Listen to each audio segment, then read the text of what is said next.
confused about why me, but then I was told that you get your highest approval ratings when a biracial African guy is standing next to you. So, ever since you've come into office, things are really looking up. You know, gas is up, rent is up, food is up, everything. Not to mention, no president in my memory has given more marginalized groups opportunities. You know, I'm talking about women, the LGBTQ community, the Taliban, the list goes on and on. Trevor Noah was so good. Well, and Miki, you know, it was also great. We had a president there who wasn't a little snowflake, No. who could actually handle somebody telling jokes about themselves, so and poking fun at the president and being confident enough, being man enough, dare I say, to be able to laugh and smile at the jokes, which Donald Trump never was.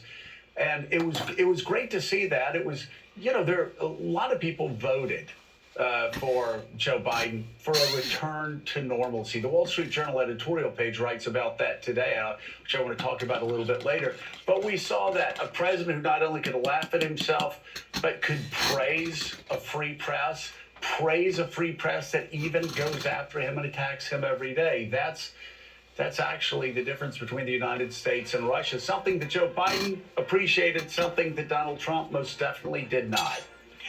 And in his closing remarks, Trevor Noah got a little serious about that, about what it means to be free. It means so many different things, but it includes freedom of speech, freedom of expression.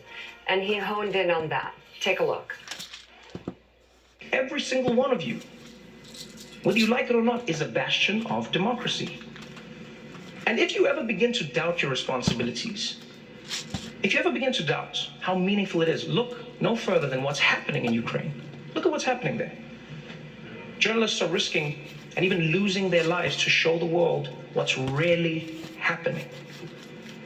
You realize how amazing it is. Like, in America, you have the right to seek the truth and speak the truth, even if it makes people in power uncomfortable, even if it makes your viewers or your readers uncomfortable.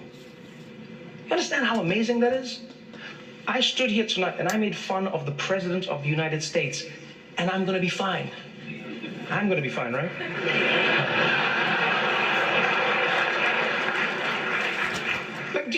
Do you really understand what a blessing it is? Maybe it's happened for so long that it might slip your mind. It's a blessing. In fact, here, ask yourself this question. Honestly, ask yourself this question.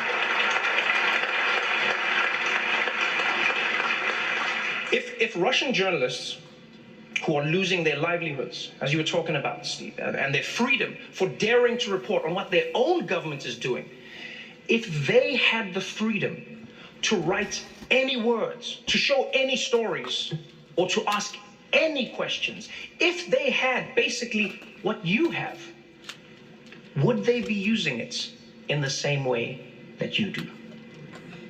Ask yourself that question every day, because you have one of the most important roles in the world. Richard Haass, it was a beautiful conclusion to that event. Again, a spirit of celebration for speech, free speech, that we haven't seen for some time. And of course, we still have problems. We have problems, you know, with book banning in elementary schools and middle and high schools. We have problems with speech codes and illiberalism on college campuses that even college deans left of center are starting to awaken to.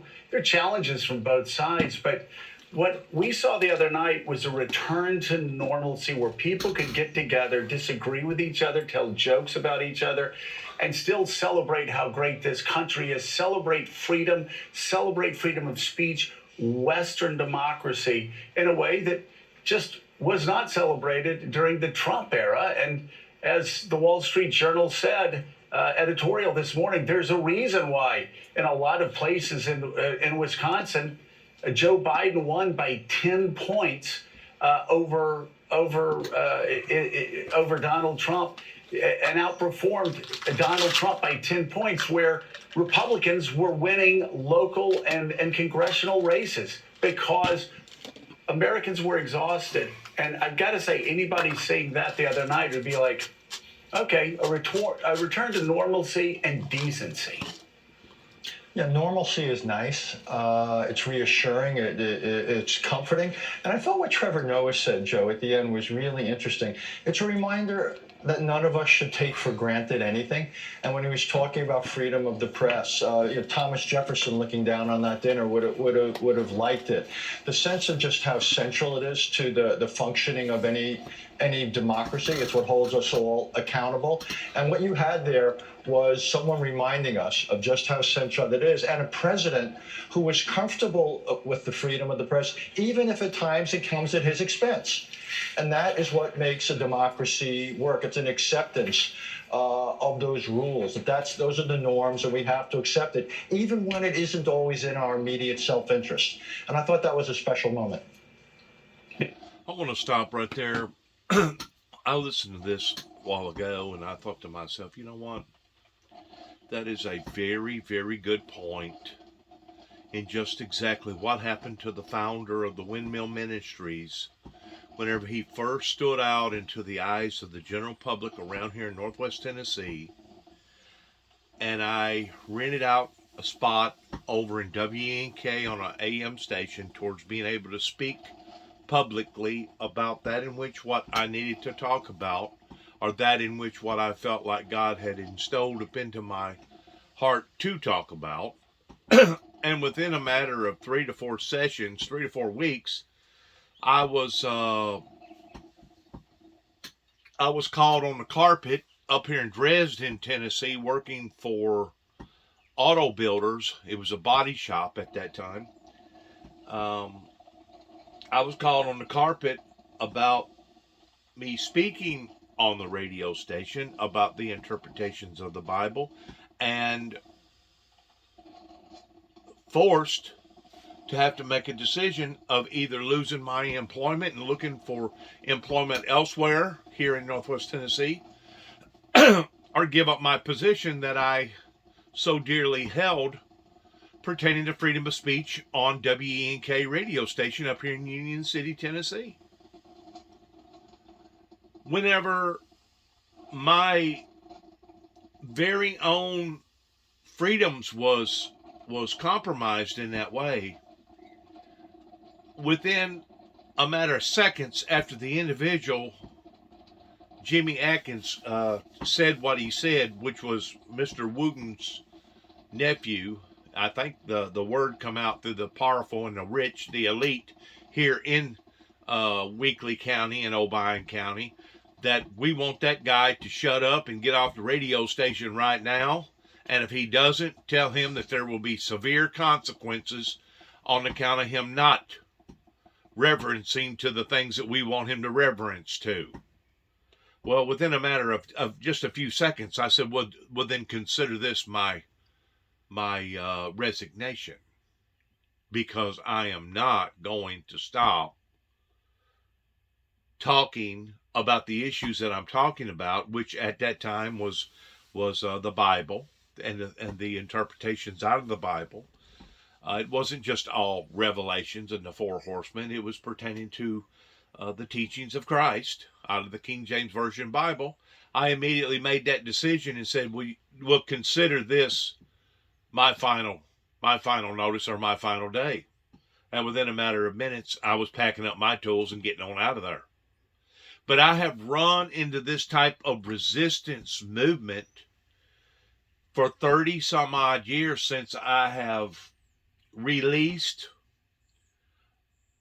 opened up, promoted, revealed, whatever word that you want to use, to the general public about the book of Revelations and that the first seal had been opened. I have been running into this type of resistance now from day one here in Northwest Tennessee, and am still running into this type of resistance because people, by and large, wants me to shut up. That was the whole concept of what was going on in 1983 over here in a little town called Kenton, Tennessee, that claims to be a purity type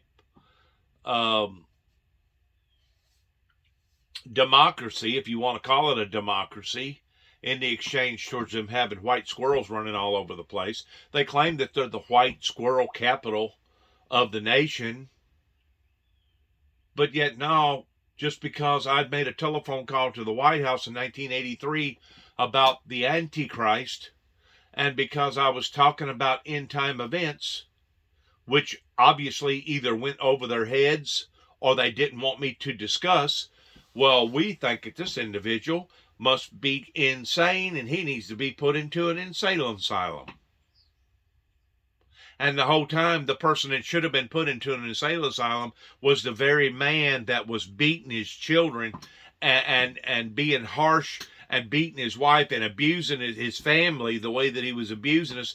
And the very person that was in on that meeting, which was Don Curry, knew exactly the events that was going on here, either at Route 2, Sharon, Tennessee, 430 Beech Grove Road, or 291 Thompson Road. Knew exactly who that he was settling into and bedding down with towards siding with my father versus me going to a mental institution. And like I said, whenever a man attacks you, father, stepfather, friend, brother, enemy, whoever, with you having still 64 staples up and down your belly pulling your skin together because they'd recently opened up your stomach to remove your intestines so that they could remove your spleen and then put your intestines back into your body and then staple the skin back together. Whenever this occurred, the staples was still in my stomach. It was within about a month after my doctor basically committed suicide up here in Martin, Tennessee, Summon Shaker, and like 2 weeks later, my father tries to finish me off by taking my life. And I think that he knew, my father, my biological father, I think that he knew that a great or a divine miracle had taken place in my life pertaining to two hands that come out of heaven, that grabbed both of my wrists. And that was the whole concept in behind his behavior, is because he knew that his son's life had been spared. But rather than him being grateful to his God at that time, his God was not the righteous God at that time, because he had turned his back on his righteous God. And his God was basically Lucifer, Satan. He had become demon possessed. And because the demons that was working in my father begrudged the fact that my life had been spared, they was working in regards towards displaying that through my father's actions, even at the point of my biological father attacking me. And if it wasn't for his brother, J.W. Jackson, pulling him off of me, I don't think for sure that he would have killed me, but it's a very, very strong possibility that he could have had. Because whenever you have that type of substantial injury, where you just got through recently losing 9 units of blood, whenever they rushed me into the hospital, my blood pressure was 0, and all my veins had collapsed. Whenever you have that type of injury, it takes a while to heal from that injury. And within a month of me still having the staples in my belly, that was not the appropriate time for me to step off into a boxing ring with somebody towards getting into a physical confrontation with somebody. He was on top of my back, beating the back of my neck and beating the back of my head and beating the back of my in between my shoulders, hit me basically as hard as he could, trying to injure me from behind. Because once I realized that he was coming towards me, I immediately fell to my knees and fell to my face. That way I could cover my injury pertaining to my stomach, because I knew that he was coming after me. I knew he was.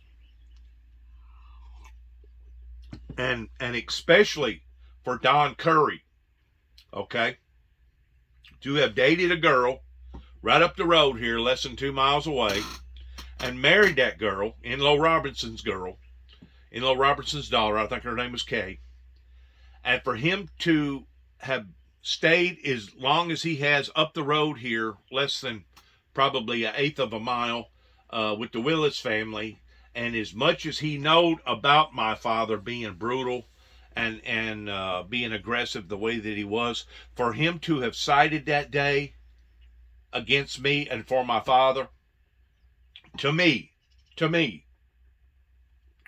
spoke volumes about the spirit that was within him towards saying, oh no, we think it's Juby's fault because Juby was talking about his life being spared by these invisible two hands, and we think that Juby needs to go get institutionalized because he's talking about the Antichrist and the one world government and the opening of the seven seals, and he's talking about these four horsemen, and he's talking about meeting this Antichrist and this poison arrow striking the flesh of his skin and it vanishing or disappearing, pertaining to the first resurrection or the rapture. We really think that Juby is out of touch with reality, and because of it, we're requesting for Juby to go get mentally institutionalized. And the whole time, it was my father, the one that was bringing all the grief and despair and the hardship up into my whole family. Not just Juby's life, but the whole family. Because Bob, James Robert Jackson, had turned on his family. And the reason why he turned on his family, because he turned on his God. He run from God. He had that opportunity right down here in Alamo Baptist Church, got up from the pew, the way that I understand it, I wasn't there that night, and walked about halfway down to the altar and then turned around and walked back and sat down. Something was eating at him towards him trying to do the right thing, and instead of him doing the right thing that afternoon or that night, he done the wrong thing. And from that moment on, we seen our father change right in front of our very eyes towards being a halfway moderate hardcore person to being a overboard demanding person that not only was making demands but also went into physical rages and basically tried desperately to destroy his own family, basically to destroy his own self. You know, whenever you see a man grab a hold of his own mother and throw her up against the wall and tell her she's Bible crazy, she's Bible crazy, she's Bible crazy, as he's got his hands around her neck, strangling her about halfway, you're Bible crazy, you're Bible crazy. Whenever you see somebody responding and reacting this way against their own biological mother, you pretty well get the idea that there was something wrong with Bob. It wasn't something wrong with Juby. It was Bob that was going around. I don't know if you would say that he was criticizing, or if he was bragging, or if he was just mumbling. But whenever you have an individual that was walking around in the community telling everybody, I got one son on the Bible, well, I got another son on the bottle, and he couldn't determine which was the worst. Because I even asked him one time, well, what do you think is the worst? The one on the bottle or the one on the Bible? And his reply was, they're equal. They're equal. For anybody to respond that way of somebody that believes in the Lord should automatically tell you that that man was possessed of the devil. He hated his God. And by him hating his God, he hated anybody that was in his arm's distance of anybody that loved their God. Because he hated his God. He wanted to make their life miserable. And you would have thought by now that somehow or another, all this material that I put out, that it would already done reached the principalities over there in Kenton, Tennessee, to the point that somebody would have been willing to have made a call or talked to me about this or confronted me about this towards saying, yeah, Juby, they was in the wrong by doing what that they done to you in 1983, which basically created this I don't know really how to put this because I'm not really an educated person, but it created this fasana, or this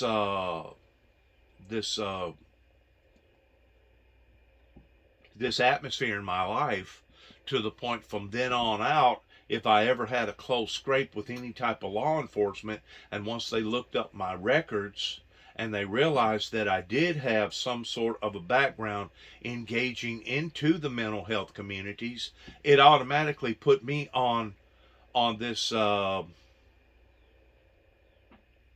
board of imagery. I'm going to use that type of terminology, that this individual is unstable and this individual needed psychiatric help and probably still does today. That's what it done to me. It branded me. And because it branded me, not only did I have the occurrence that happened in 83, but I had the occurrence that happened in 1989, again in Madison County, and up in Washington, D.C., which wasn't but 72 hours, but still it was an occurrence. And then whenever I stood back up for the same mission in 91, that's whenever I had to go through a federal study in Butler, North Carolina, that took about 6 months out of my life. And then whenever I stood back up for it again, because every time I'd stand up and they'd come after me, I would cow down to them. I wouldn't bow down to them. I would cow down to them. There's a difference in bowing and cowing. Why was I cowing down? I was cowing down the same way that I was cowing down with James Robert Jackson, to be able to preserve or save my life, to make sure that he didn't injure the same injury that was already injured pertaining to my stomach. You cow down, you hunker down.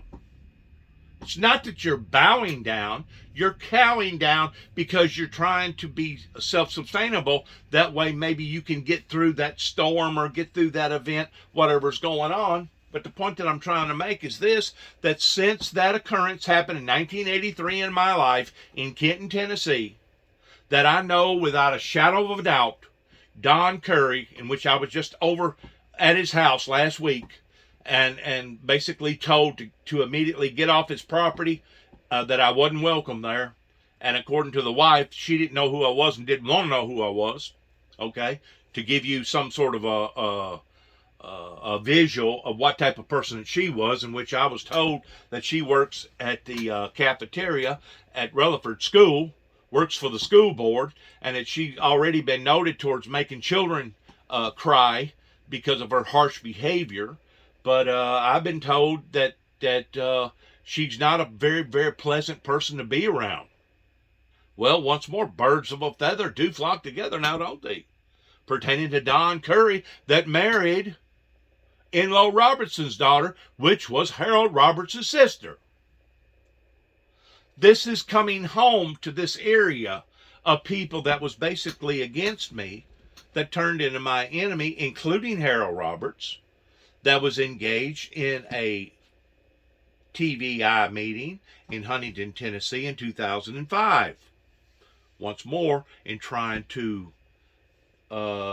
score brownie points, I guess, with the state of Tennessee, maybe, I don't know, because he had some issues going on in his life that I'm pretty sure that he was trying to weasel out of or worm out of for whatever reason, because of him being accused of a certain particular event. I don't know what happened in that event.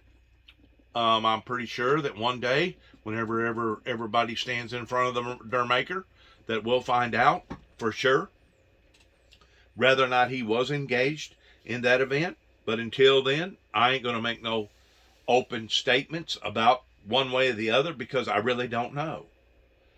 I just know this. I know that Harold Roberts and two TVI agents wound up in my workplace in front of Jimmy Darnell and David Lloyd at Huntington, Tennessee in 2005, and that's where I was questioned extensively if I had any dead bodies laying up in LBL pertaining to the sacred site that was up there, that I had been praying and fasting for peace and a revival for years and years and years. Now that I do know, and that I can speak reference to. And I can also speak reference to the fact that I had never ever been engaged in any type of psychiatric mental help of any sort up until 1983.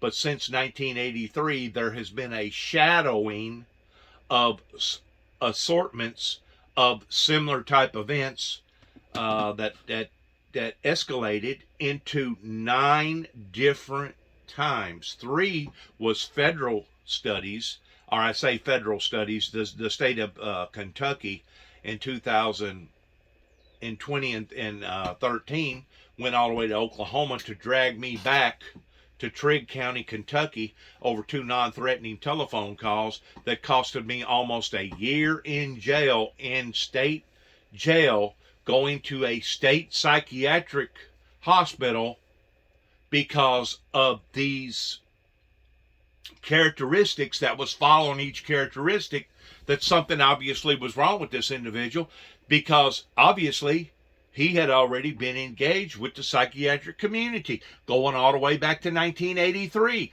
Why would I not have harsh feelings about that event?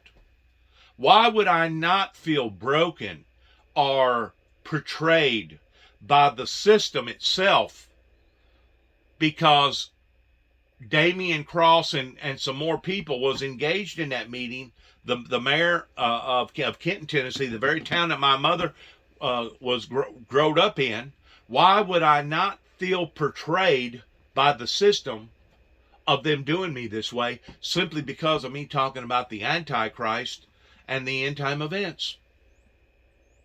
And I feel like any Christian that knows anything at all about the Lord's teachings, knows anything at all about the book of Revelations and Daniel and Ezekiel and Isaiah, I think anybody at all that was a born-again Christian would be able to say the very same things, that if this had occurred in their lives towards being treated illegitimately, like I said, there has been 9 different events. 3 of them has been federal status type studies that took about 6 months to almost a year out of each study, and there has been a give or take almost 2.5 to 3 years of my life that has been thrown away, destroyed by my enemy. And keep in mind, these are days that I'll never ever be able to retract or regain, because once you do one day in prison or one day in jail, that's one day that's coming off of your original fate or your original lifespan. And because of it, you cannot gain that day back, or 2 days, or 3 days, or a month, or a year, or 2 years. You'll never regain that time back.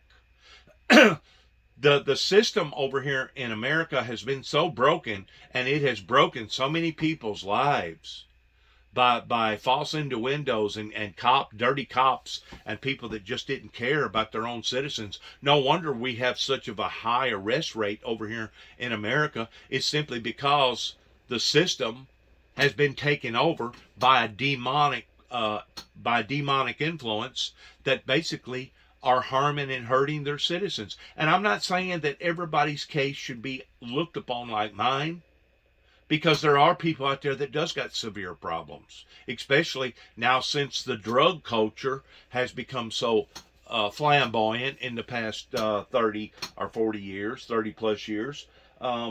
There's been a lot of people out there that has literally lost their minds because of drugs, or they was born of their parents being on drugs, and because they was born under the influence, now they're heroin addicts, or now they have a severe mental challenge. But I didn't fall underneath that category because my mother didn't do drugs. My mother didn't drink. About the worst thing that my mother ever done was smoke cigarettes and crave, the way I understand it, pure raw coffee whenever she was involved in her pregnancies. That was about the worst thing that I guess my mother ever partaked of. So we can't blame it on my mother pertaining to what went on in Kenton, Tennessee in 1983.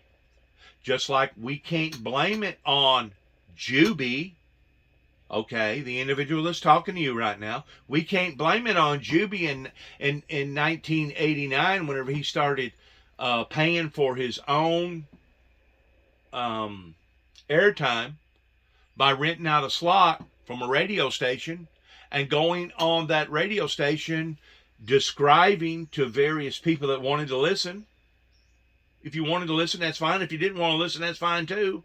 But the fact of the matter is, I was ushered away from that atmosphere simply because of a bunch of hard-headed people in this area, in the Bible Belt thumping area, that thought, well, if we do away with this individual, we're going to do away with the message. If we do away with the messenger, we can get rid of the message. Well, 30 some odd years has now passed. I've been institutionalized, not necessarily institutionalized, but examined on 9 different occasions. 3 of those occasions was basically a federal study. One of those occasions almost took a whole year out of my life. And I'm still setting. I'm still talking. I'm still issuing out my messages. Now, whether or not anybody wants to pay any attention to my messages or not, that's a completely different story. But I do want to say this pertaining to my story. As I have been talking about peace and utopia and the things pertaining to the prophecies out of the book of Revelations, Daniel, Isaiah, and Ezekiel pertaining to the teachings of Christ, I have sat back for the past 30 plus years, and instead of me seeing a group of people, a body of people moving in towards a atmosphere of utopianness or peace, I've actually seen this country go just the very opposite. The divorces are higher than what they ever been. Whores out here killing babies, unborn children. I've seen us go from a few, maybe about $1 trillion in debt in 1983. I don't even know that we was $1 trillion in debt in 1983. I've seen our country go from a very small amount of money towards being in debt to where now we're over $30 trillion in debt. I have seen a country that cannot build enough jail cells, either local, state, or federal, to the point that every time they get one built, they need to build 2 more because the last one that they just built got stuffed full of more prisoners. I've seen a country that has, and I myself have had friends that have OD'd because of drug overdoses. I've seen a country that has now had to put up with mass shootings going on throughout the countryside that basically really escalated ever since 2005, whenever God shook me up really, really bad, and whenever I had to sacrifice a 5-acre mini farm, about $500,000, and a wife that I'd been married to on the second time, that basically not only she turned against me, but her family members did too. We're talking about the children that I first got involved in their lives. One of them was 6, the other one was about 7 or 8, and I helped to raise them children on 2 different occasions pertaining to me marrying her twice, basically a span of 15 years, that to this day I still have not gotten any type of birthday card or any type of Christmas card or any type of telephone call or any type of email saying, Dennis, happy Christmas, or Dennis, happy birthday, or happy Easter, or any of the above. I know this, that whenever one of the Bush member families died, and I wanted to make contact with my ex-wife, that in the process of me talking to her on the telephone while she was working in Jackson, Tennessee at Walmart, I was told very, very abruptly that if I contacted her one more time, that they would have me arrested for harassing or even possibly another stalking charge. And that was before the 2017 stalking charge come into my life right here in Weakley County, Tennessee, simply because my brother and I was concerned about 3 little children that was being exposed into an atmosphere that was not suitable for children to be in. Even though their grandfather and grandmother that lives up the road, less than a quarter of a mile or less than an eighth of a mile was the very people that turned against me whenever I first come back here pertaining to the Lester family. Oh, I've had it coming at me from all different directions. Okay, and to sit back and watch my country get torn apart like this pretty well speaks volumes about the system. How that we was invaded.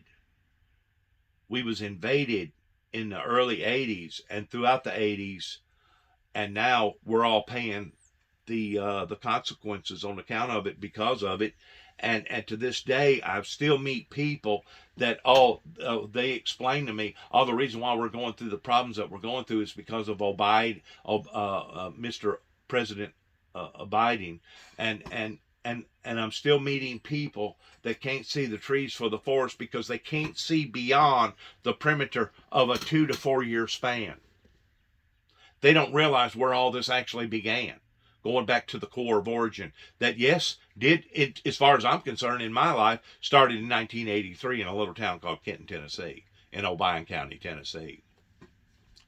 So to hear these messages pertaining to freedom of speech, it absolutely touches a very, very warm spot in my heart, because I know that I, myself, this ministry, has been violated, not only freedom of speech issues, just like what went on in 2005 towards a group of people here in Martin, Tennessee, that wanted to charge me for falsifying files, which they claim, according to their law books, holds the charge towards you screaming out fire, fire, fire in the middle of a theater, even though there wasn't a fire. And even though I wasn't in a theater during the time that I made this statement to one individual, a teller working in a convenience store, even though I didn't pull down a fire alarm, I was still charged in Weakley County by the state of Tennessee towards falsifying files, which does in fact have terrorist implications too, according to their law books. That's engaged in stopping people from having freedom of speech. Under those circumstances, under those severe circumstances, I can understand why that freedom of speech is limited, providing that you was in a theater, or providing that you did pull a fire alarm down falsely and there wasn't a fire. I can understand those limitations in freedom of speech. But what I don't understand is how come they come at me over those same issues, even though I was only speaking to a teller working in a convenience store.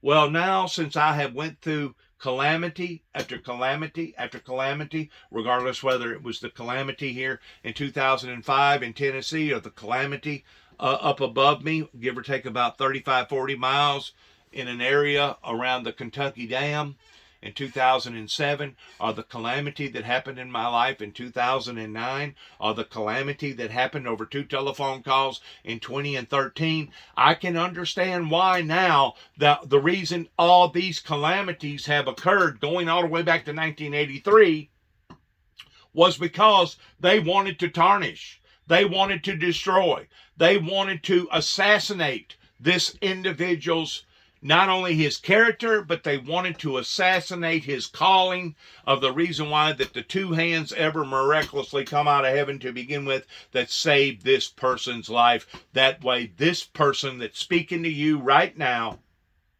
would not be able to fulfill his godly purposes that his heavenly Father bestowed up into his life. That's what the motives was. That's what drove these people in the direction that drove these people. And these are the same people that I know where they live. I got to see them almost every day, either in the grocery stores or down at the gas station. And these are the people that I have to basically hold my tongue towards, because if I so much as utter a word to them physically or call them, it could be categorized as stalking, even though the law, whenever they're doing something similar to stalking someone's life, they call it surveillancing. Oh, we was only surveillancing that person's life. to where if a citizen's doing it, and if it's the wrong citizen doing it, now he's not surveillancing that person's life. He's stalking that person's life. Wow. Talk about a corrupt system. Talk about a broken system. And now I sit back and I watch all these calamities that not only have resonated in my life, but now are resonating in all the lives of the innocent people, and seeing my great nation torn apart, knowing that one day these very people that tried to stop, tried to hinder, tried to, including various family members that I had close to me, that knew my heart and knew how that I was passionate about what I was doing, basically sat back and let me be thrown to the wolves. Sat back and didn't stand in my corner towards defending me. Sat back and allowed for various people just to rip and tear me apart any way that they wanted to rip and tear me apart. But yet now they tell me that they love me. What kind of love is this? I'm going to tell you what kind of love it is. It's a bogus love. It's a generic love. It's a love based around their greedy, selfish motives. And if it don't fit into their criteria, well, tough, ta-ta, is the way that these people see it. And, you know, if you go by the old cliche, the closer to the kin, the deeper in, I used to think that was pertaining to a sexual immorality statement because of this area being called the scrounge horn area, where you had brothers having sex with sisters and et cetera, et cetera, et cetera, as far as incest. But now I'm knowing now that it's more than just incest pertaining to sexual immorality. It can be the same thing as me signing a note to my father, backing him up on being a backer on a $3,000 note that he refused to pay, and I had to go back and pay it for him. And whenever he filed for bankruptcy, he filed bankruptcy on his own son. It can be the fact that where your own people turns against you and don't want to support you, even though they know that you're supporting peace and utopia. And you're supporting the things out of the book of Revelations and the 4 Gospels pertaining to the teachings of Christ. Whenever you go in front of a federal judge up here in Paducah, Kentucky, and he expresses to you that premeditated murder pertaining to wanting to see Lucifer, the Antichrist, not only the spiritual Satan, but the physical Satan, that these are considered to be unlawful acts according to the Constitution of the United States. And because of it, Mr. Jackson, if you don't agree with us towards this study, we're going to actually pursue towards putting a felony onto your life, because premeditated murder is against the law. Wow. You talk about a system that has been corrupted.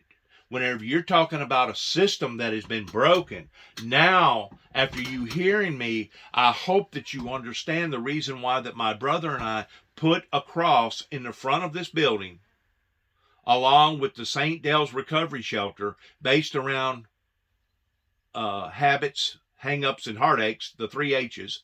The reason why that we put this cross up sideways, indicating the broken cross, because the broken cross represented the broken system. Because the system that crucified Christ to over 2,000 years ago, working through the cross, was in fact a way of punishing those that deserve that type of punishment, in which Jesus did not deserve that type of punishment, nor neither did I believe, not deserve the things that I have went through in the past 30 some odd years towards struggling towards being able to get my message out to the general public. And to this day, I still don't have supporters. To this day, I still don't have any type of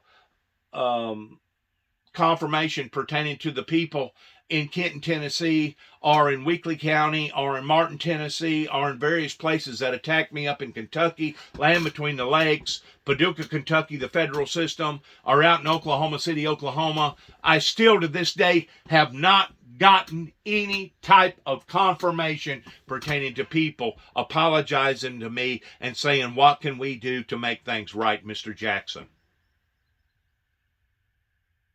And they're wondering how come their cities, their streets, their bridges are crumbling. They wonder how come all their jobs has went south. They're wondering how come that people's lives are struggling and being torn apart. They're wondering how come that their system is being overloaded to the point of almost collapsing upon to itself pertaining to the United States government because of the strains that has become very, very obvious in the past 30 plus years. They're still wondering and scratching their head. I wonder how come, how did we make these mistakes? I wonder what's going on here. How come all this bad karma's coming our way?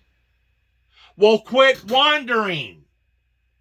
I've said this before.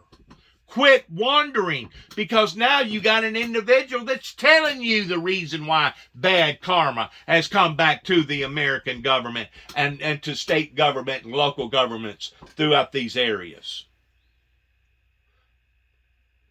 These bad people that are bad actors acting the way that they're acting, including this one right here.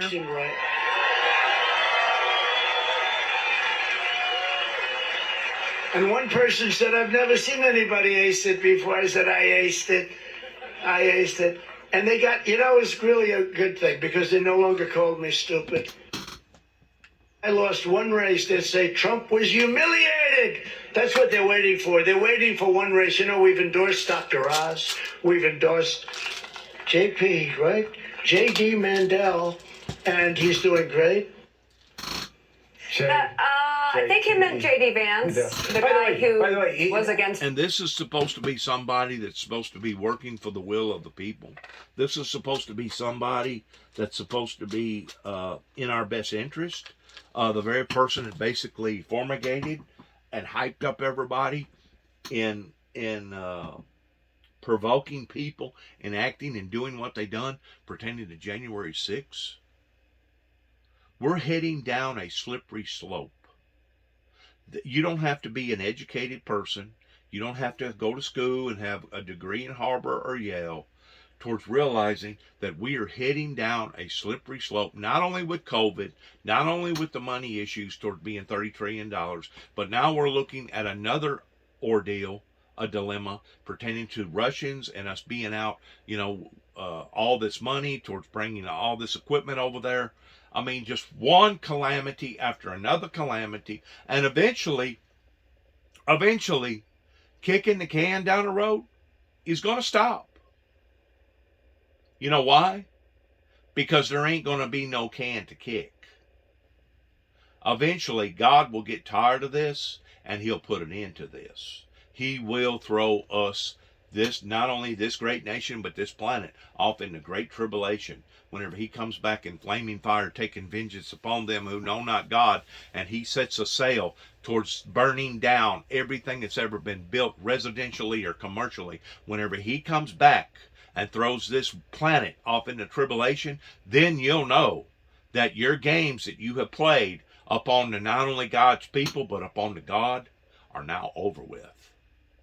But at that point in time, it'll be too late. It'll be too late to make amends. It'll be too late to start all over again and get it right the second time. It'll be too late. Because at that point in time will be whenever the false prophet and the Antichrist comes onto the scene. At that point in time was whenever they will reenact a new system, a new bartering system that will be under the influence of 666 according to the Bible. And at that point in time, your life, your dreams, your desires, your hopes, your destiny will be over. And you'll either make a conscious choice towards taking the mark, or you'll make a conscious choice towards either starving to death, or possibly be beheaded, or just basically be put to death during the time of the Antichrist reign. This is all coming down the pike. Okay, and you can laugh, you can put me in a mental institution, you can say, well, this man needs to be evaluated because of the things that he's saying. You can do whatever you want to do, but the bottom line is this: it's already in motion towards what's going to happen and how it's going to happen. And according to the Bible, it says that it would have been easier for all of heaven and for all earth to pass than for one jot or one tittle or one sentence in the word thy God to fail. Because it's going to happen. You can try to destroy the messenger all you want because you don't like the message. But it's still going to occur. You may slow it down. You may hinder it, okay? You may agitate or aggravate an individual's life, such as my own, the way that you have in the past 30 plus years. But you're still not accomplishing what you wanted to accomplish by stopping the millennium from happening. The millennium is going to happen. Armageddon, the apocalypse, is going to happen. Regardless whether you want it to happen or not. Who said, I don't really like, I was going to say Mitterrand, that's how old I am. I don't really like Macron, but, he's arrogant and everything. And Le Pen, she seems to understand my plight better, but she's too crazy. She's too dangerous. I'm going to go ahead and vote for Macron. And I guarantee you, people like Mitch McConnell, I guarantee you sane political operators are thinking, we have got to push these crazy nut jobs to the side.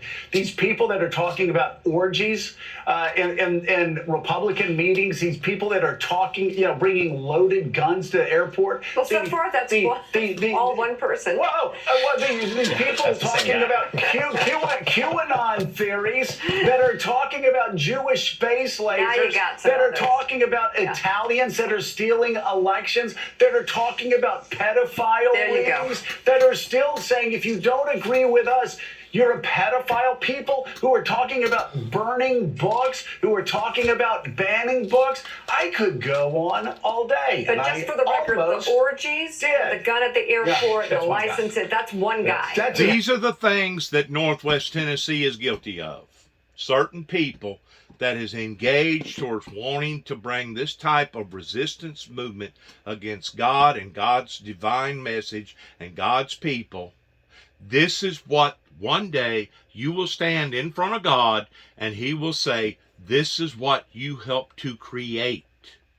You helped to create this anarchy that now everybody is suffering in some form or fashion, either directly or indirectly, not only here in America, but throughout the planet.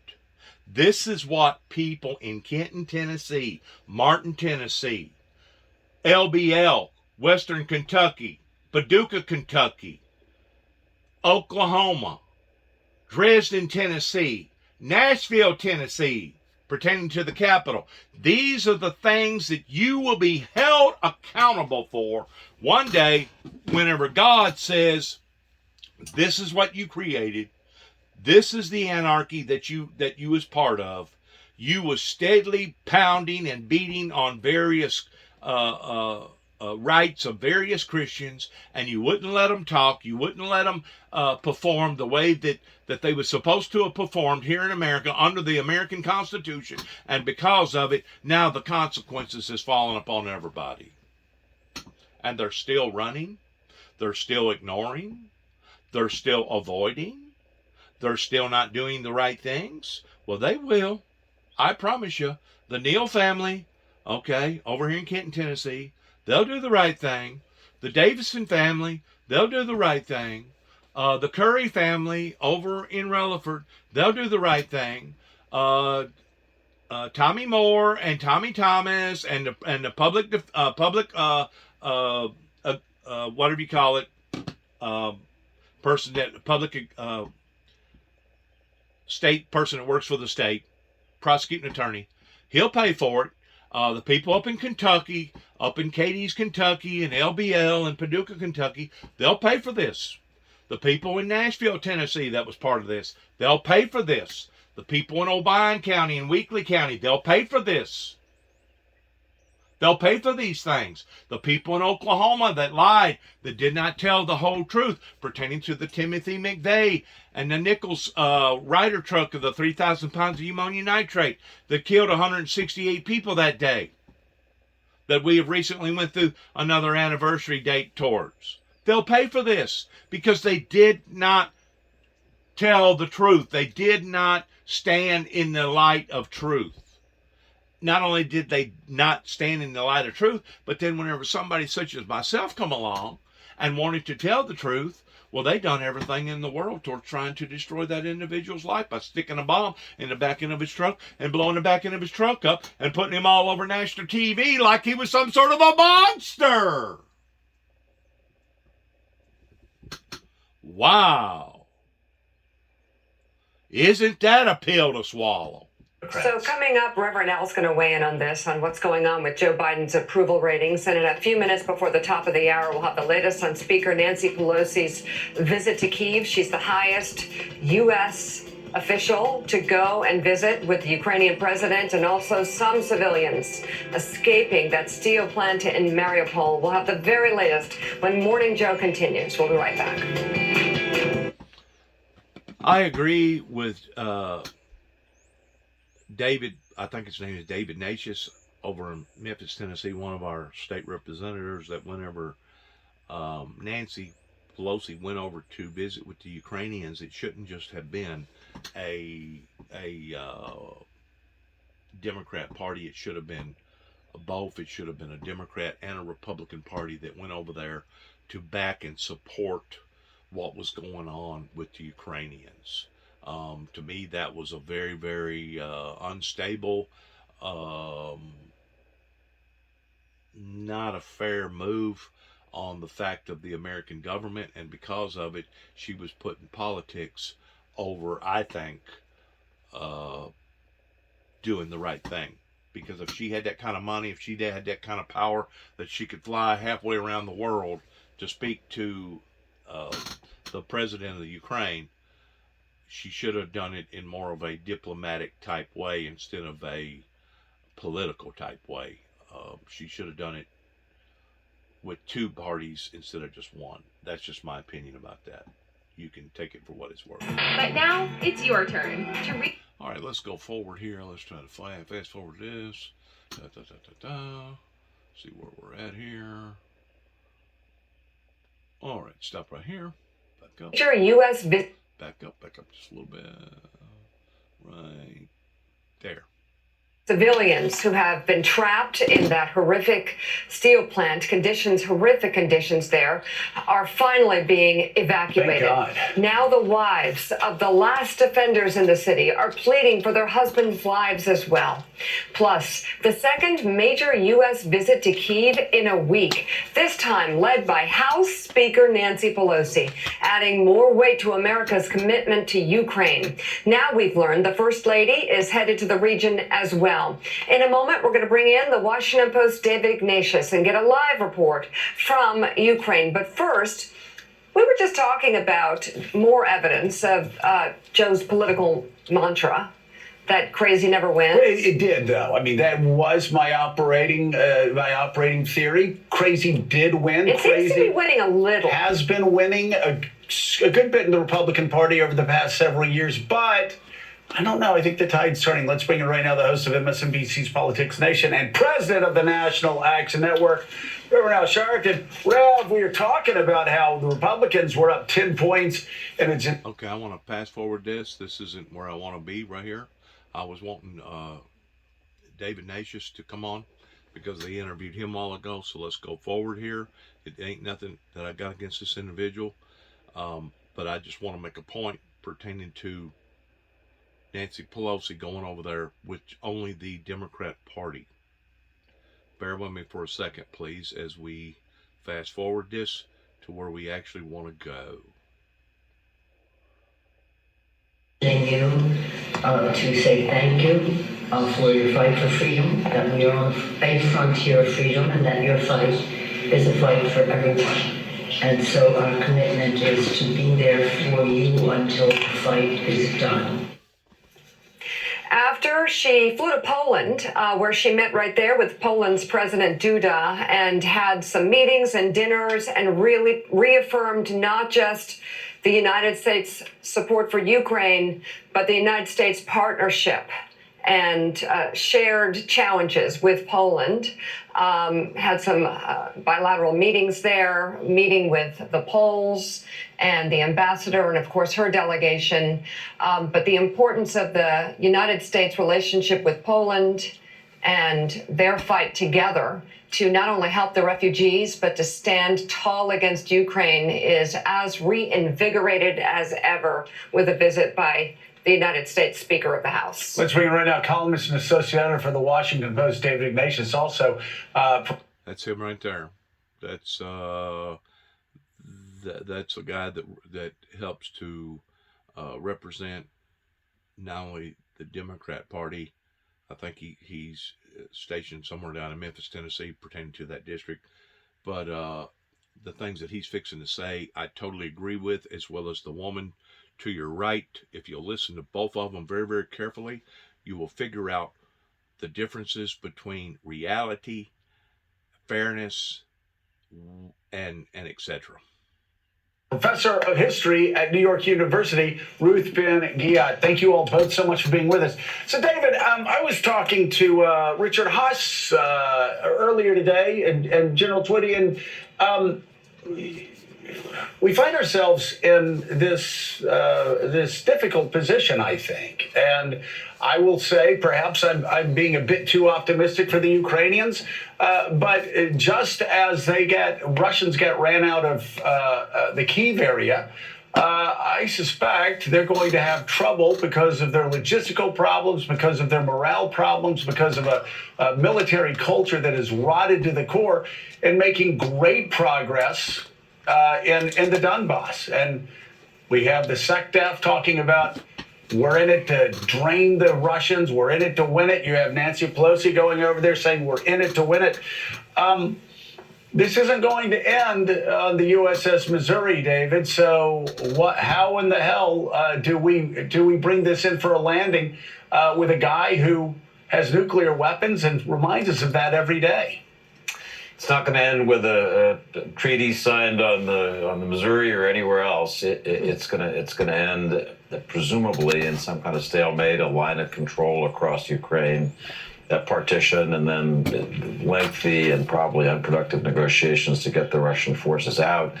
We're now, Joe, I think in a period in which the Russians, having learned from their mistakes in the north, in the Battle of Kyiv, are being very careful about moving their forces forward too fast. This is, from everything I see, a battle of long-range fires, of artillery, the howitzers that we're sending in, responding back and forth, increasingly precise targeting because of the radars that we're sending the Ukrainians that can locate exactly where the fire is coming from. Russians are not taking big chances moving forward. They don't want the logistical disasters that we saw a month, 6 weeks ago. So this will go on a long while, as people are saying, and it's not surprising you're not seeing big shifts in terrain every day as we did before.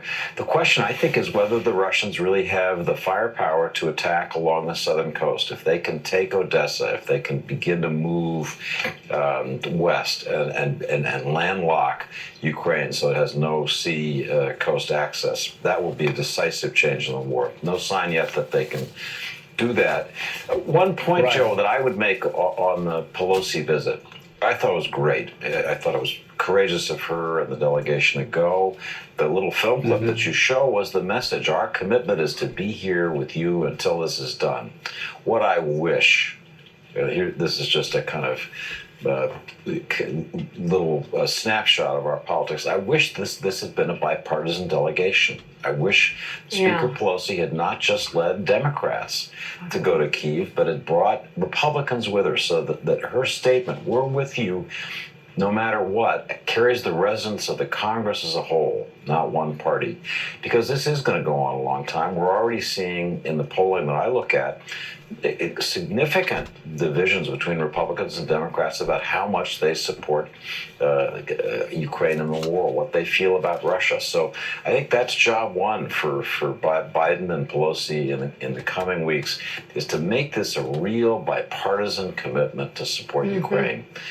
Absent that, as we get toward the midterm, I worry it'll become a political issue, and our poor Ukrainian friends will begin to look at Washington and just go, oh my gosh, are we really becoming a political football? Yeah, so many of the trips over have been bipartisan. In fact, the overwhelming majority of them have been very positive, and you've had Republicans, Democrats working together, being shoulder to shoulder there. I also Now I hope noticed Now I hope people understand and realize the reason why that I cannot afford and what I'm doing from a religious sense pertaining to standing up for the ways of righteousness. It's not a political righteousness. It's not a Democrat righteousness. It is a godly righteousness. And it's a godly righteousness that is supposed to be allowed in not only a democratic country as the United States of America, but it is a message coming from the messenger that shouldn't have been roughed up the way that I was roughed up for the past 30 some odd years. It should be a message that goes broad and wide across the board to any democratic, open, fair system that allows for their citizens to have freedom of religion and freedom of speech according to our customs and according to our Western laws. This ministry here in Northwest Tennessee has been violated of its humanitarian rights going all the way back to 1983, whenever I got thrown into a mental institution towards being evaluated, in which that's all that I've ever had to go through. But it's been so turmoily in my life, tormentive in my life, by taking about 2.5 years out of my life, and the whole time I've never been institutionalized. I've never been institutionalized. I was only ordered for evaluations to be looked at of the possibility of being institutionalized. But every doctor that I've ever went in front of on 9 different occasions, and one of those occasions almost took a whole year out of my life up here in Trigg County, Kentucky,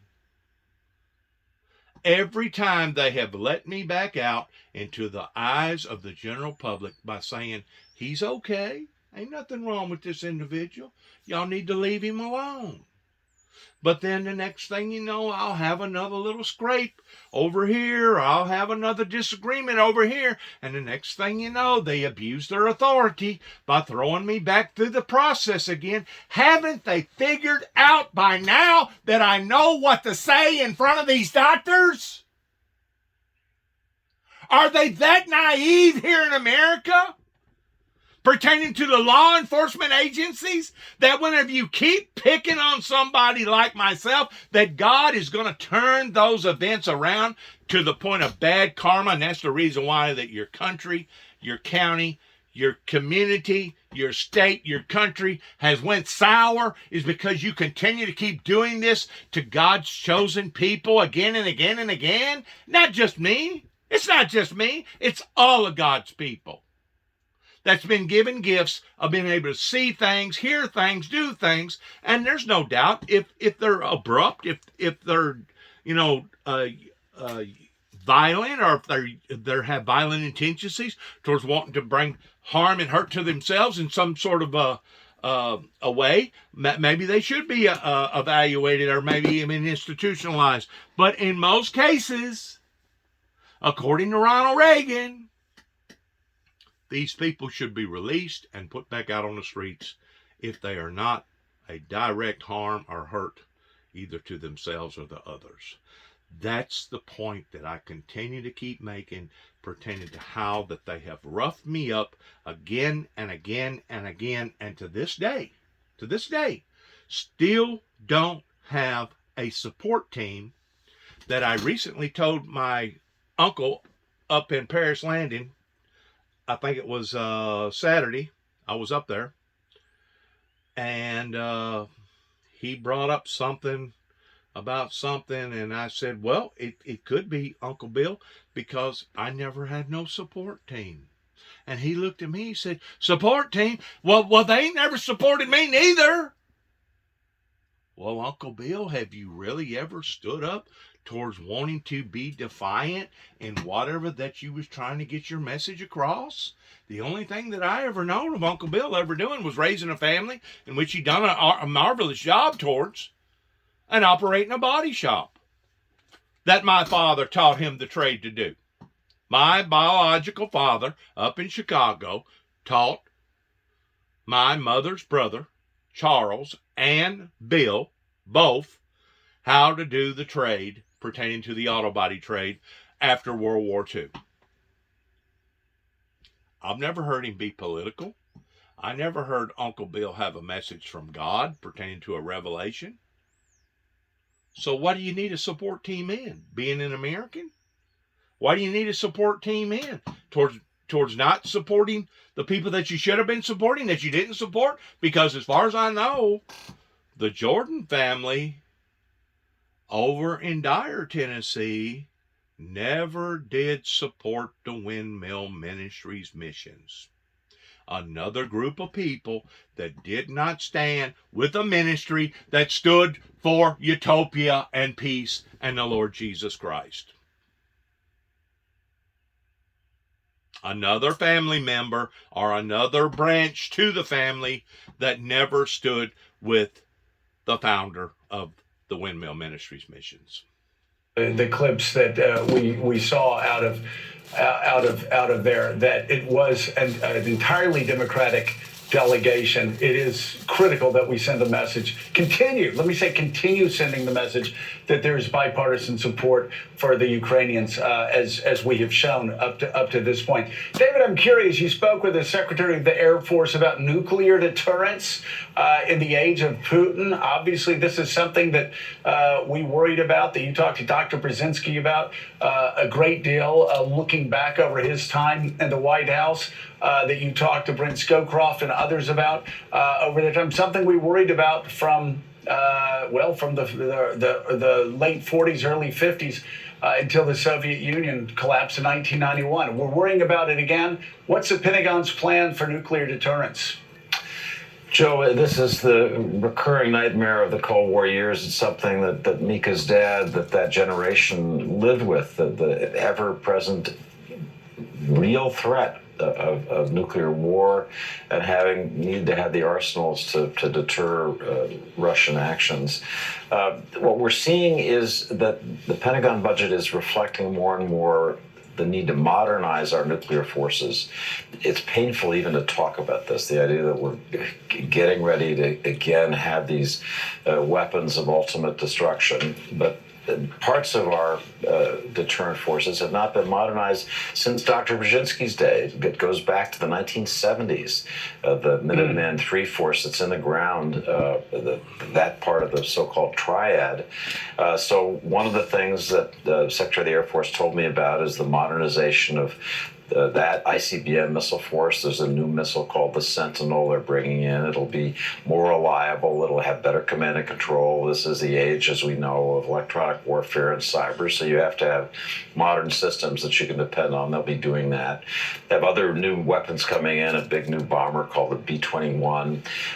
What is deterrence about in the end? When Russia rattles its sabers and says, we may use nuclear weapons in this crisis, deterrence is about about having forces that are so overwhelming and reliable that any rational adversary would hesitate, would simply wouldn't take that step. It would be utterly unthinkable. This is a war that can't be fought because it can't be won. So you need to make sure that your weapon systems are solid enough to deliver on that warning of deterrence.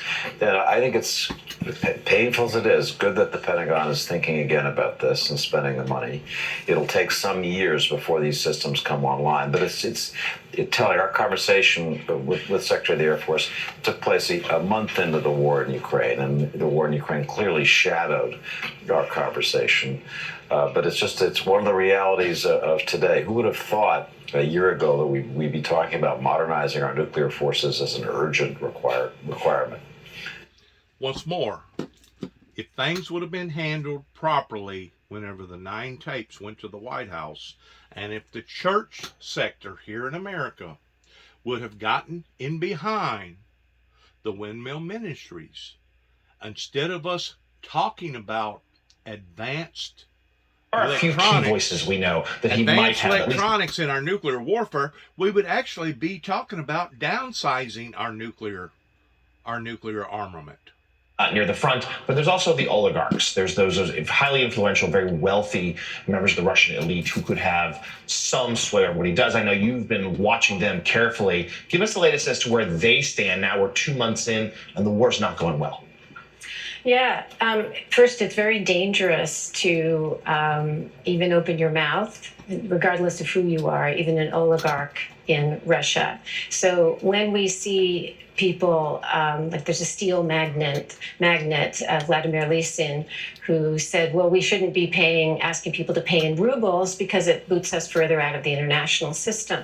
These things that may seem not a big deal or kind of tepid criticisms, never of Putin, but of economic policy, or retired generals speaking out early on against, as we know, what we now know was severe military unpreparedness. This is a really big deal because Putin lives on perceptions of overwhelming popularity, seamless consent for his policies, and competency. And autocrats get into trouble when their incompetence, which they all have, is exposed. And we've had an extraordinary lesson in the costs of autocracy and how, no wonder the Russians invest so much in narrative, in information warfare. It's to cover up this profound incompetency because of corruption, deprofessionalized military. The reason so many generals have gotten killed, and we're up to like 24, senior commanders, is that the troops, many of them are conscripts, and they're not very disciplined. So when you have that situation, you have to have more senior people there on the field, and then they're getting killed. So we're living through this profound exposure of the wreckage of autocracy, the destructiveness of it. And that's why people are starting to speak out, and we have to follow that very carefully.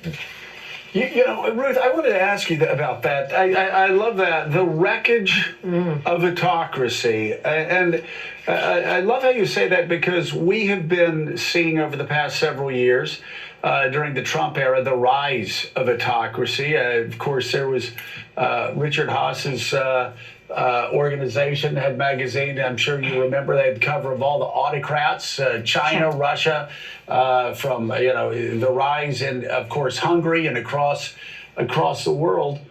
And it was the rise of autocracy, but my God, it's been one failure after another. And you look at this collapse of Russia, and I'm not even just talking about the military collapse, but this is a historic collapse that reminds me of, what happened to Russia when they lost a war to Japan over 100 years ago. Like, this seems to be an era-defining moment in that country's collapse. And I will say the same of China, though it doesn't get reported on as much. She has made one miscalculation after another over the past 5 years. He has been a dismal president for China in just about every way. I suspect he'll be rubber stamped to run that country again. But they had such an advantage 5 years ago, And they have lost that advantage on one front after another right now. And just how badly has autocracy been exposed over the past year or so? In fact, that's why you see Xi's personality cult getting a puff up. And when a personality cults become more prominent, it's either because they're, planning new aggression, or they know they've blundered and they need to kind of distract the population and seem invincible and infallible. Right. So, but really, one of the reasons I wrote Strongmen was to debunk these myths of autocracy. And one of them we're seeing debunked in Russia is that authoritarianism is an efficient and superior model of governance. And another elite, Vladimir Putin, was complaining that about economic policies as counterproductive. And what we see in the history of autocracy is that it's a highly destructive mode of governance. And Putin was saying, well, it's not a good idea to seize the assets of foreign countries that are leaving Russia. But this is just a cover-up, because what no one can talk about, or they'll go to jail or worse, is that Putin is a predator. And over 70,000 businessmen over the years have been jailed, Russian businessmen. And if you have a business that's worth anything, the state will come after it and force a sale. And the same thing goes on in Turkey. The state has seized over $32 billion of assets, and it's happening in Viktor Orban's Hungary. And nobody talks about that because it's supposed to be good for business, but it's not, as we're seeing.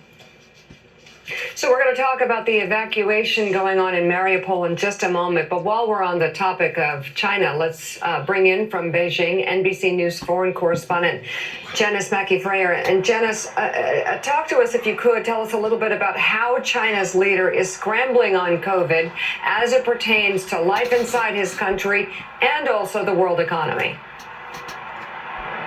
Well, right now, it's not been declared a lockdown here in Beijing, but it sure does feel like one. There are so many restrictions that are in place now, and restrictions that have been in place since before the Olympics that are just being tightened. Right now, we can barely travel anywhere. Schools are closed. You can't dine in a restaurant, but you can buy the food at the side of the road. Theaters are closed. Theme parks are closed. You have to show a negative COVID test to get into a public park or go onto public transit. And there's this mass testing dragnet that has 20 million people in Beijing getting tested for COVID basically every single day. They've only found about 400 cases. So there are a lot of people who are debating the merits of this zero COVID policy that carries such high political stakes for Xi Jinping. This is, of course, a very important year for him as he expects to secure his third term in power at a party Congress this fall. And so there doesn't seem to be the sense that they're going to untighten the screws on this policy at all, having seen what happened in Shanghai. And it's why there's still a lot of anxiety here in Beijing that even with all of these restrictions, there could still be a full citywide lockdown. It triggered panic buying last week. I went to the supermarket, the store shelves were empty. The government was assuring that there is enough food in the city, but it hasn't done much to ease concerns here that a full lockdown could be coming. So here we are, 2 years into the pandemic, this moment of truth for the zero COVID policy. There are now more than 118 million people across this country that are now impacted by some sort of lockdown, including the country's two biggest cities that are being hobbled by restrictions. We're seeing it show up in the economic data. Global supply chains have been impacted. So the rest of the world is going to feel the economic impact of this too. But still, Xi Jinping is apparently very proud of the zero COVID policy. The fact for the better part of 2 years, cases were largely contained, and he does see it as a triumph of the system. So there is no expectation or little expectation that we're going to see much change in this policy before the end of the year. So, Janice, I want to ask you about internal political dissent, and I'm speaking mainly. I want to speak out here way into this. The reason why that they see it as triumphant is because it's a way to be able to control the masses over in China that have awoken to the Western world's democracies, and as well as other democracies all over the world, and they are reaching out towards wanting to thrive and become independent, the same as various business people over here, entrepreneurs over here. And if China can keep their citizens under lock and key, that's exactly the way that they'll continue to keep their citizens under lock and key, by using the COVID as an excuse. And if the truth be known, us knowing where COVID originated from to begin with, going back to its original origin, either China or someone in China pertaining to their government released this agency pertaining to COVID-19 that has now demoralized the world, or it was purposely put there as a sabotage of making it look like that it come from or was purposely done by the government China region. Either or, they're going to continue to keep their people under lock and key, under communism, socialism type form. The same way that Russia and other oligarchs would like to be able to do, including the people that she just got through mentioning, where they would go in and confiscate people's businesses and take everything from them. It's really sickening to think that that we're having to divert over to taking our nuclear armament and advancing it, whenever we should actually, in reality, be talking about the world de-escalating from the nuclear armament race versus intensifying it. It's really, really sad towards what has occurred here during the latter part of the Ronald Reagan era, towards the ending of the Cold War. It's super, super sad. And whenever you get to looking at various things, the American politicians and the American churches, whenever she gets to talking about hypocrisy pertaining to these authoritarian regions, it's not just about hypocrisy, but it's about hypocrisy pertaining to how that the church world has said one thing, but in reality done just the opposite, because there hasn't been a great support team that wanted to support the Windmill Ministries in regards towards end-time biblical Bible prophecies. There hasn't been that. And because of that, it's demonstrating nothing more than hypocrisy of a group of people that says one thing, oh yeah, we know all about the end-time events pertaining to the false prophet and the Antichrist and the mark of the beast and the one world government and the mark of the beast 666. We know all about those things, but yet now whenever it comes time for them to actually embrace them or be a part of that, I haven't seen that. So you tend to wonder which is the worst, the hypocrisy or the hypocrisy that has caused this type of dilemma to now be escalated into world affairs on this level. And it's only going to intensify unless we do see a revival pertaining to a spiritual movement towards changing the minds and the hearts of people over into more of a democracy instead of a hypocrisy that will defeat the hypocrisy coming out of the church sector here in America. That's the reason why I continue to say what I say about the so-called churches, the so-called Christians, the so-called believers. It's one thing to say that you believe. It's one thing to talk about the fact that you believe, and it's another thing to actually move up onto it. I have not seen that movement.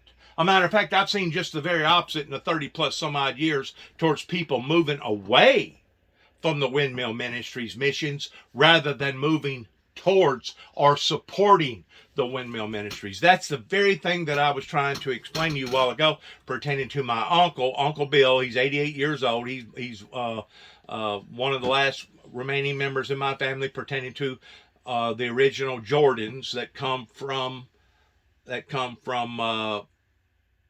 a stem off from the Jameses,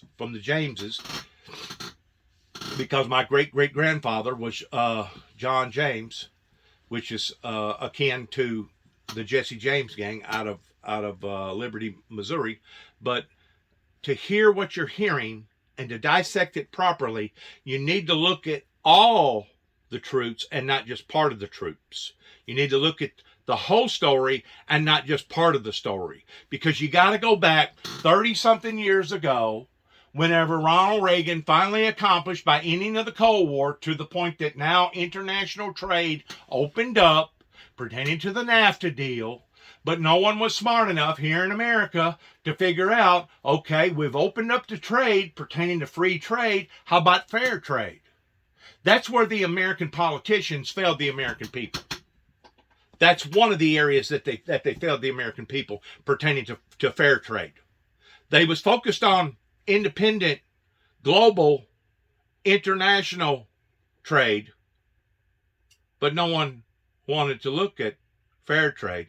And the fact of the matter is, how was we going to be able to actually compete with a country, let's say over in Honduras or somewhere over in Mexico, that was working in a sweatshop, and these countries was basically paying their employees, pennies on a dollar, $2 a day, or $2 an hour, versus how that our employment was basically paying a minimum wage of $7, $8, $10 an hour. How was we going to be able to compete with that? Or somebody working at Detroit, working for General Motors, getting paid about $60 an hour, counting all their benefits and everything, their 401k, their insurance, et cetera, et cetera, et cetera, versus somebody building the exact same vehicle down in Mexico somewhere, barely making $10, $12, $15 an hour. How is America going to compete with that? Well, that's where the American politicians in the past 30 plus years have failed the American people. Even though whenever I get out and I do surveys and I start talking to people, oh, it's all Biden. Oh, it's all Biden. It's all the Democrats. The Democrats is what's caused this. No, it's the Democrats and the Republicans that has caused this. It's the hypocrisy coming from the church world that has caused this. And now, instead of us de-escalating our nuclear armament, we're actually talking about advancing it. Must I go on pertaining to where we are heading as a society towards basically turning this global world into an uninhabitable global planet? Wow. Does it look more inviting to Vladimir Putin now? And of course, right now, certainly with the problems that he's having, it does not. I'm just curious, though, how do you see this ending? So we're all struggling to understand that question. How does this end? Right now, we'd say it probably ends in a grinding stalemate, a bitter slugfest with heavy casualties on both sides.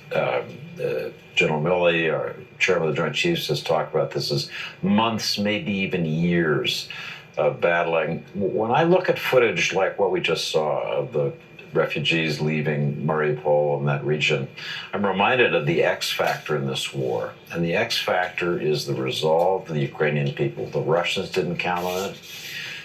The United States didn't count on it. We thought this would go pretty quickly, that Kiev would fall in a week. But it didn't, and it's because of the toughness of people like the ones we just watched, and think of their brothers and fathers and cousins, sisters that back home who were still in the fight. And as long as that resolve is present, the Russians are fighting on territory that is not generous to them. They're far from home. They're fighting people who are determined to protect their land. So it's a reminder of why this war is going to go on, why Russia didn't in the beginning and isn't now sweeping to victory. It's because these tough people. Yeah, and very tough people. And Ruth, I'm just curious. Again, this could be a very long, grinding war. I'm just curious, though, how Vladimir Putin survives a long, grinding war against the United States and the EU supplies, where I said before the war it made no sense because together we had economies of over $40 trillion, 40 times the size of Putin's economy now, if he's even added $1 trillion now, given how much it's been pummeled over the past 8 weeks. And you have Ukrainians fighting for democracy, fighting for their country, fighting for their very survival.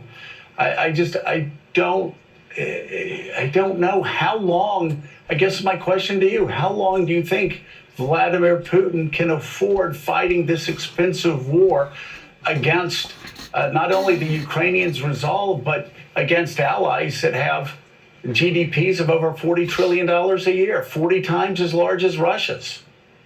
Well, when you're Vladimir Putin, you just engage in more repression of your own people, more censorship, and more thievery.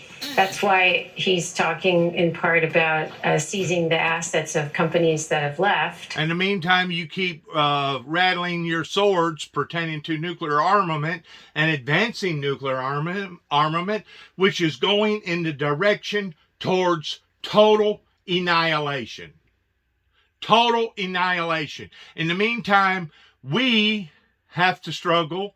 Other parts of the world has to struggle. And we're not just struggling over the COVID, but we're struggling over this too as well. And it's causing hardships all over the world. So it's not just the question of how long can Putin hold out. How long can we hold out before somebody's going to say enough suffering is enough? On this morning. And still ahead on Morning Joe, we're going to go to Atlanta for a live report as a special grand jury will be seated in a case against former President Trump and his allies. This is when he called. There's some people right here in this area, some of the farmers around here, that have been their pet peeves for years and years and years. They can afford this type of problem, because they was smart enough or crooked enough, whichever way you want to look at it, towards being able to save their money for a rainy day. I mean, you take some of these people that drive a brand new vehicle, they trade for a brand new vehicle almost every year, or at least every other year, towards keeping up with the Joneses. These banks bow down to them and basically give them whatever that they want. And because their assets is worth X amount of dollars, they can live high almighty above and beyond everybody else for years before it's ever really going to affect their lives. Now, they'll tell you that it's affecting their lives right now. But in reality, they've got a big, big cushion to fall back on pertaining to rainy days. Well, there was a lot of people that at one time thought that they had enough money for rainy days, and now I'm hearing those same people telling me, guess what, my funds for rainy days has run out, and now I'm at the end of my deal, to the point that if they continue to raise gas prices, if they continue to raise food prices, if they continue to do this, I'm not going to be able to make my house payment. I'm not going to be able to make my rent payment. I'm going to have to fall short on my car payment. So now you got to go back and you got to reassess this loan, got to reassess that loan. Well, who's coming out on the deal pertaining to these reassessment loans? The banking industry, the finance industry, because they charge penalty fees, and then they got to go back and reevaluate the loan, and then they have this process that somebody's got to pay for, and they add it to the end of the loan, and it's a kicking can type of event. It's a kicking can type of event. You're not actually having a solution to the problem. You're just avoiding it to a certain degree by dealing with it maybe later on down the road, hoping that things don't get no worse. But things are going to get worse. Whenever you see stuff going on in China, whenever you see these communist-controlled countries that are trying to promote their will and their way above the free, open democracy societies, now you got a conflict of interest. Now you got a clash. On top of the COVID, on top of the war, on top of the nuclear armament, and now you have a recipe towards total annihilation. Now, once more, I've said this before and I'll say it again. I'm not a Winston Churchill. I'm not a war analyst, because I believe in peace, love, and forgiveness and the teachings of Christ. That obviously somebody or many of people didn't want to embrace going all the way back 30 some odd years ago, because they didn't want peace. They wanted calamity. They wanted hardship. They wanted our jails to be full. They wanted us to be $30 trillion in debt. They wanted us to basically end this thing by a nuclear holocaust or a nuclear war. I'm just praying and hoping that there'll be a smart enough group of people out there that will say enough is enough, and let's start working together instead of working apart, and let's start bringing solutions to the table, and let's start working together towards becoming unified. Just like the Bible talks about that a divided house will not stand. Well, you can look at the planet Earth and all the little countries that the planet Earth is about. You just got to see a picture of it right there. Towards it basically being a house. It's one big house.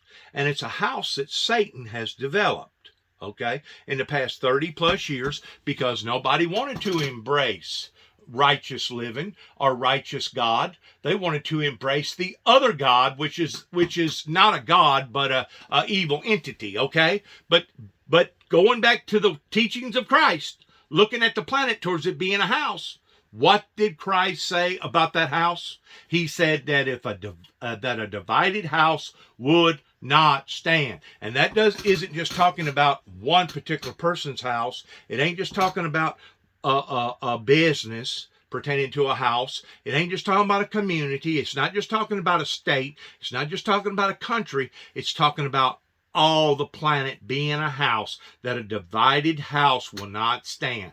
Once more, this message that God has given to me, going through the arches of St. Louis into the beginning of a new frontier. Go west, young man. Go west, young man. They talked about wanting to go through the arches, but they never did. That's the thing that I'm talking about again and again and again towards bringing it out. I hate to sound like the bad news bearer here, but I mean, if you got to look at the facts say that, the church world said that they believed in a one world government. They said that they believed in the false prophet and the Antichrist. They said that they believed in end time biblical Bible prophecies, but did any of them actually want to support it? Did any of them really get in behind the Windmill Ministries missions towards supporting those theories and supporting the very things that I have been talking about now routinely by all my YouTube and Facebook platforms, that social media platforms that I've been putting out for the past 3 years? Did they really? No, they didn't. That's just it. Proof is in the pudding. The facts speak. No wonder Putin thinks that the Western world, which is us, basically betrayed them, lied to them, didn't hold their end of the bargain, because they talked about the Antichrist, they talked about the one world government, but it never materialized. No wonder people like Putin feels like that they have been betrayed, because it never materialized.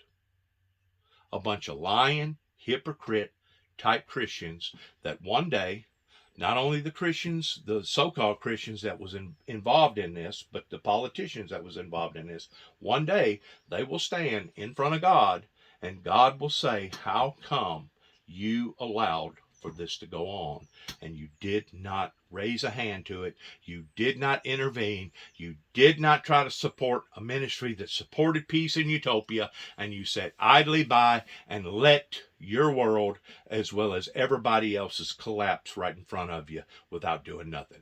You don't think that these people are going to get a harsher condemnation whenever it comes time for judgment to come? Just like the Bible talks about, to whom much was given, much is required. To him that was given much, if he fails God, he will be beaten with many stripes. And those that didn't know what was going on, that didn't get the memo, they will be beaten with fewer stripes because they wasn't aware of these things. Well, now the Windmill Ministries, the founder, is trying to bring these things out every time that I make a message or I put a social media platform out there, and my messages, as far as I know, are still being ignored. They're still being avoided.